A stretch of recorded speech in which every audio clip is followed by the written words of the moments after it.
ప్రభునందు ప్రియమైన శ్రోతలందరికీ ప్రభు నామున శుభములు మరియు గణతంత్ర దినోత్సవ శుభాకాంక్షలు తెలియచేస్తున్నాను. దేవుడు మిమ్మల్ని దీవించి ఆశీర్వదించునుగాక. అనుదిన వాక్య ధ్యానములకు ప్రేమతో మిమ్మల్ని ఆహ్వానించుచున్నాను. ఈనాటి దైవలేఖన భాగాన్ని ధ్యానించుకుందాం.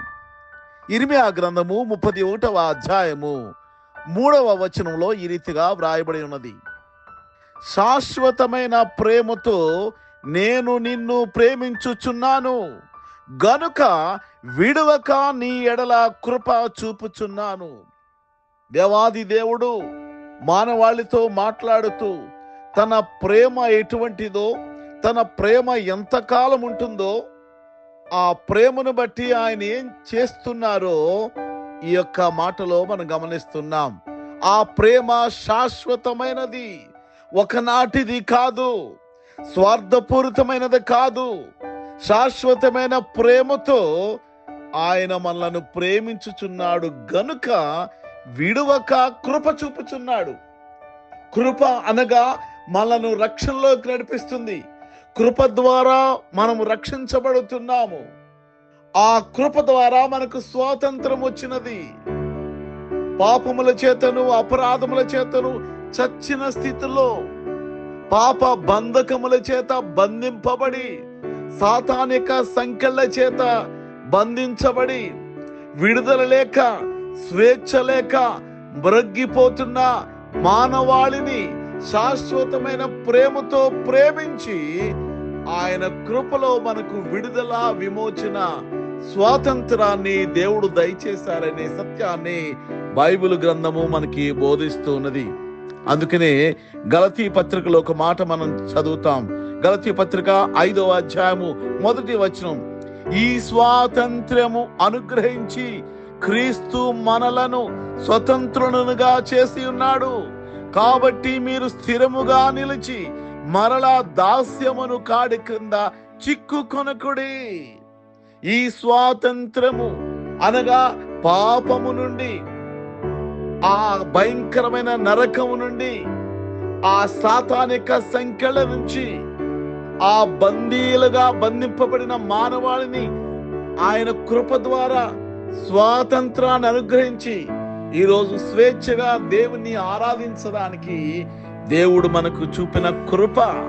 కాబట్టి మరలా ఆ దాస్యము అనగా పాప దాస్యములోనికి మరలా వెళ్ళకండి. ఏ పాపాన్నైతే విడిచిపెట్టి వచ్చారో, ఏ దాస్యాన్నైతే విడిచిపెట్టి వచ్చారో, ఏ సంఖ్యలైతే తెంపబడినవో, మరలా ఆ దాస్యపు కాడి క్రింద మీరు వెళ్ళవద్దు. దేవుని కృపలో మీరు భద్రపరచబడి ఉండాలని దేవుని యొక్క వాక్యము సెలవిస్తుంది.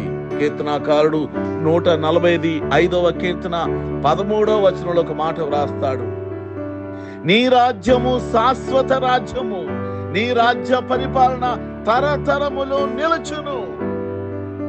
స్వతంత్ర రాజ్యములోనికి, దేవుని రాజ్యములోనికి ప్రవేశించావు నీవు. ఇది శాశ్వత రాజ్యము, ఒకనాటిది కాదు. ఇది నిరంతరము నిన్ను ఆ నిత్య జీవములోనికి నడిపించే శాశ్వత రాజ్యము.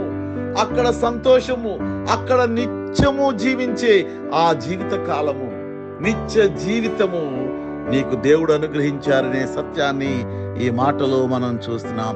నీ రాజ్యము శాశ్వత రాజ్యము, నీ రాజ్య పరిపాలన తరతరములు నిలుచును.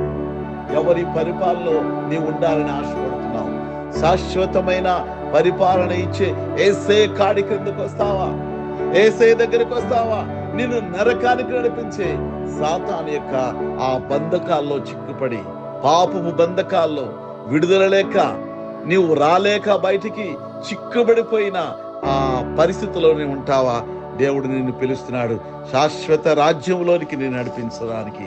ఆయన కృపలో, ఆయన ప్రేమలో, శాశ్వతమైన ప్రేమలో నిన్ను ప్రేమించాడు గనుకనే నీకు ఈరోజు ఈ రక్షణ దేవుడు అనుగ్రహించాడు. అటువంటి రక్షణలో స్థిరపడి రక్షణ కొనసాగించుకుందాం. ఇంత గొప్ప రక్షణ నిర్లక్ష్యము చేసిన ఎడల రాబో ఉగ్రత నుండి ఎలాగ తప్పించబడతాం? వచ్చిన స్వాతంత్రము గొప్పది. మన దేశానికి కూడా ఈ గొప్ప స్వాతంత్రాన్ని మనం సంపాదించుకుందాం. కనుక ఈ స్వాతంత్రాన్ని మనం భద్రపరచుకోవాలి. ఈ స్వాతంత్రంలో మనం నిత్యము సంతోషంగా నిలబడాలి. కనుక దాన్ని కాపాడుకోవాలని యేసు ప్రభు సెలవిస్తున్నారు. అటువంటి కృప ఈ వాక్యం వింటున్న ప్రతి ఒక్కరికి దేవుడు అనుగ్రహించును గాక. దేవుడి మాటలను దీవించి ఆశీర్వదించును గాక. ప్రార్థన చేసుకుందాం. ప్రేమగల మా తండ్రి, ఘనమైన మా ప్రభా, నీవిచ్చిన శాశ్వతమైన ఆ స్వాతంత్రంలో మేము స్థిరంగా ఉండడానికి నీ కృపలో మమ్మల్ని భద్రపరచుకోమని యేసు అతి శ్రేష్టమైన నామం పేరట అడిగి వేడుకొంచున్నాను తండ్రి. ఆమేన్.